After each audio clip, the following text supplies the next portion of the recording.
overwhelmed, exhausted, lonely, unappreciated, longing for a connection, um, feeling like your roommates, going through the motions without any passion, feeling stressed. Every conversation ends up being a battle, feeling hopeless. We're going to talk about the skill sets to rebuild love when it seems absent, when neither of you can feel it, when it's fight or flight, and when working on your relationship seems impossible for you to save your marriage all by yourself. This is my favorite thing to do to empower people with the power of love and how it can absolutely guide you through your journey in order to rebuild trust and reignite love when no one can feel it. It's about empowering you as a husband during these really, really hard times, these times when things seem insurmountable, when you know you've tried everything and nothing is working. I want to make sure that you've got some hope, that you've got some empowerment, that you know what you can do to actually turn this around in order to create a loving, passionate relationship that you both absolutely deserve. So this is what I learned how to do. This is the power of love. This is what I love helping people to do, of exactly what your wife needs from you to feel your love again. When you do them, they will rebuild trust. They will rebuild intimacy. They will rebuild passion. This is what she's waiting for you to do that you don't know how to do and she doesn't know how to tell you. This is an actual skill set of how do you walk in love for the purpose of rebuilding feelings that are no longer there. That's what true love actually is. True love is knowing how to make her feel loved during the really hard, challenging circumstances when it feels impossible. And you feel like you're on your own and she's not even remotely interested in helping out. Because I don't believe you actually know how strong your love is until you're forced to display it in the hard times, when nobody deserves it, when you don't feel like doing it. That's true love. It's the love that shows up in the hard times and delivers what the other person needs, even though you don't want to give it. What happens is the passion in your relationship drains away. But people have this weird idea about passion. Like, it's either there or it's not, versus passion must be built, just like everything else in life. Passion must be built, because without building passion, you know exactly what this feels like. It feels like a tedious chore. Maybe it feels boring, lonely, painful, stressful. Maybe you're walking on eggshells around her. Maybe you snap at her. Maybe she snaps at you. Maybe your anger is on a slow boil in the background at all times. You just can't ever get to peace. And when you are in this kind of a relationship, that stress will take a toll on every aspect of your life. It'll hit your finances. It'll hit your health. It'll hit your sleep. It'll hit your children. It'll make guilt and stress just roar into your life, because you're not doing the things that I call walking in love. Falling in love actually requires a very specific skill set that most people can actually do. But the truth is, growing and strengthening love during the really hard times, this requires a completely different skill set. And these skills are not innate skill sets. These skill sets must be learned, not any different than you don't hit the planet knowing how to walk. You don't hit the planet knowing how to talk. So they're just a series of skill sets that must be learned, of learning how to build passion, love, trust, connection. It doesn't automatically come with a marriage license, and it doesn't stick around because it has to be built at all times. Love is a very specific skill set. It's not being used. It's not being trashed. It's not being, I got to put up with this because I made the commitment. Is none of that. But I learned one secret that was the key to start to turn it all around. And the secret was one person walking in love could transform anything.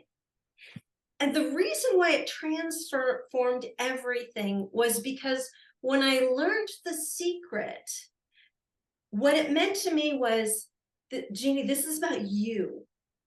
No more blaming him, no more demanding he change, no more trying to fix him, no more demanding he work on it with me. This is about you. How much love can you get pouring out of you to transform this thing so everybody can once again feel the love that's actually still there? In doing that, what I had to discover was the difference between the way God wired men and the way God wired women. One of the first things I discovered was God wired a male brain to process and think in the complete opposite way of a female brain. Opposite. This blew my mind. In other words, there was nothing wrong with him. He wasn't broken. He wasn't being selfish. All these things that I had decided. So if you keep making the same mistake over and over and over again, will things get better? What if you didn't even know you were making the mistake, but you were doing it over and over and over again?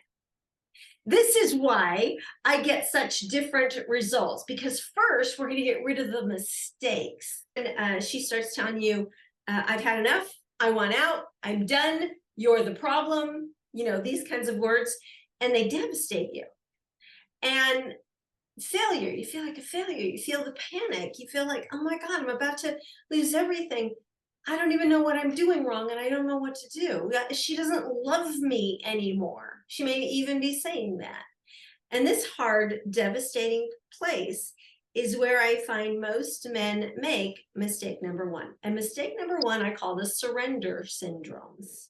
When you give up because she has given up. I surrender. And this is when men will tell me, well, Jeannie, she's given up and I can't change her mind. That's the silliest thing I ever heard. Because she gives up because of things you've said and done that lead her to the conclusion there's no love here anymore.